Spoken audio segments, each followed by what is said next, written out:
शिव की आराधना का फल प्राप्त करें। भक्ति प्रबल होनी चाहिए। चंद्रदेव की काया ठीक हो गई। आज दक्ष प्रजापति की सभा लगी है, शिवजी जाकर बैठ गए, उठ नहीं पाए, नमन नहीं कर पाए, प्रणाम नहीं कर पाए, देख नहीं पाए। जब नहीं देखा, दक्ष प्रजापति को क्रोध आ गया। क्रोध आया, खड़े हो गए, श्राप दे दिया, रे शिव, ये केवल देखने का श्राप नहीं है, ये केवल दक्ष प्रजापति ने इसलिए शंकर जी का अपमान करा क्योंकि इन्होंने चंद्रदेव की काया को ठीक कर दिया था। श्राप दिया था दक्ष प्रजापति ने, और चंद्रदेव जब सभा में आकर बैठे तो उनकी काया ठीक थी। चंद्रदेव की काया बिल्कुल ठीक। दक्ष प्रजापति ने पूछा, चंद्रदेव की काया ठीक कैसे हो गई? मैंने श्राप दिया था तो ये तो ठीक नहीं होना था, फिर ये ठीक कैसे हो गया? तब देव ऋषि नारद ने कहा, दक्ष प्रजापति, तुमने श्राप दिया है, पर संवारने वाला वो भोलेनाथ सामने बैठा हुआ है, उसने सवार। शिव ने इसको अच्छा कर दिया, हाँ, शंकर भगवान ने इसको अच्छा कर दिया, हाँ। रुको, अब गुस्सा, अब क्रोध चरम पर पहुंच गया। अब क्रोध पहुंचा तो जैसे ही दक्ष प्रजापति अंदर आए और नारद जी ने कह दिया कि चंद्र की काया इसलिए ठीक हुई क्योंकि उसको शिवजी ने ठीक कर दिया, तो अंदर आते से ही तिलबिला रहे थे।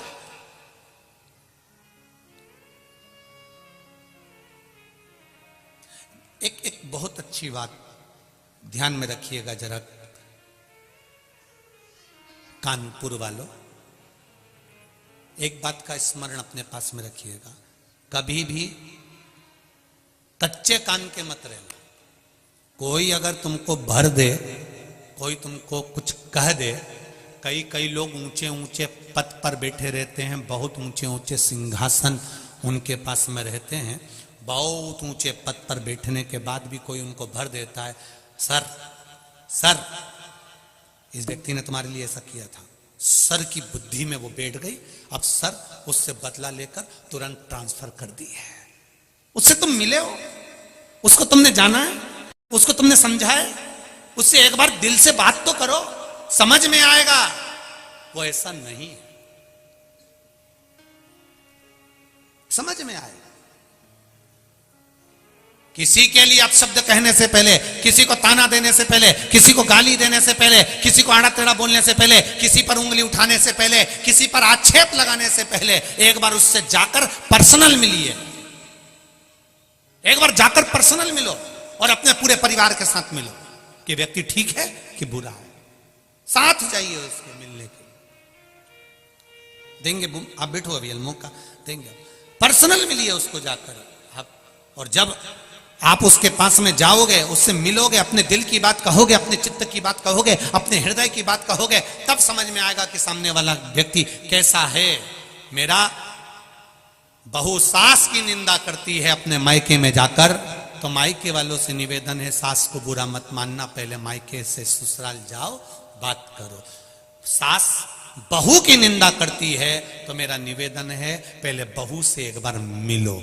सास बुरी है तो उससे भी मिलने का प्रयास करना, और बहू बुरी है तो उससे भी मिलने का प्रयास करना। जरूर इनमें कुछ ना कुछ अच्छा होगा, ये निश्चित है। हर एक व्यक्ति बुरा नहीं हो सकता, ये निश्चित था। ना सास बुरी है ना बहू बुरी है।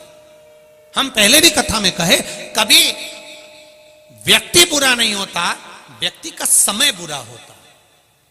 थोड़ा सा समय गड़बड़ है तो व्यक्ति गड़बड़, बुरा तुम नहीं हो, बुरा तुम्हारा समय है। अच्छा समय आता है तो लोग आपके साथ जुड़े हुए होते हैं, और जब बुरा समय आता है तो लोग आपसे दूर हट जाते हैं। अब तुम खुद अंदाजा लगाओ तो संसार कितना विचित्र है, जरा सोचो तो सही, विचार करिए जरा। जब तुम्हारे छोरा छोरी की शादी होती है, कितने मेहमान आते हैं? बोलो रे कानपुर वालों जरा बोलो। 25, 50, 100, 200 तो आते होंगे। और रिसेप्शन में कितने आते हैं? 100, 200 तो आते होंगे कि नहीं आते हैं? आते हैं ना। और मान लो रिसेप्शन में इतने लोग इकट्ठे हुए, विवाह में इतने लोग इकट्ठे हुए, और उस लड़का लड़की का संबंध आपस में बेकार हो गया और तलाक की बात पहुंच गई, संबंध खराब हो गया, तो इनको संवारने के लिए कितने आते हैं? बोलो जरा बोलो। आएगा कोई? कोई।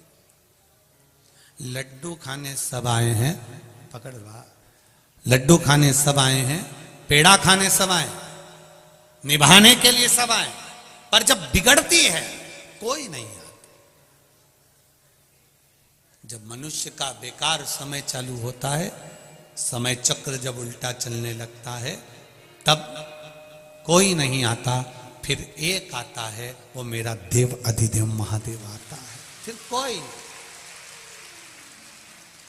चंद्रदेव का जब बेकार समय आया तब महादेव सामने आकर खड़े हो गए।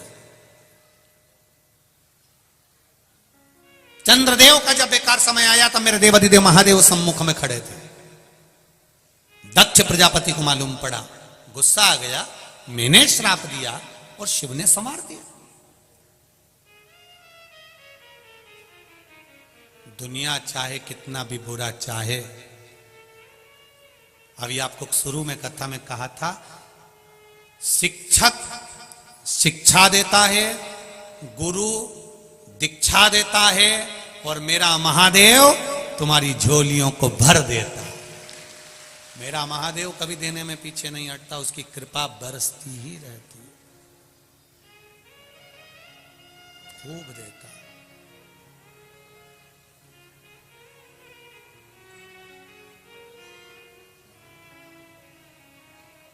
वो देने में पीछे नहीं हटता महाराज। मैं तो तेरा एक दीदार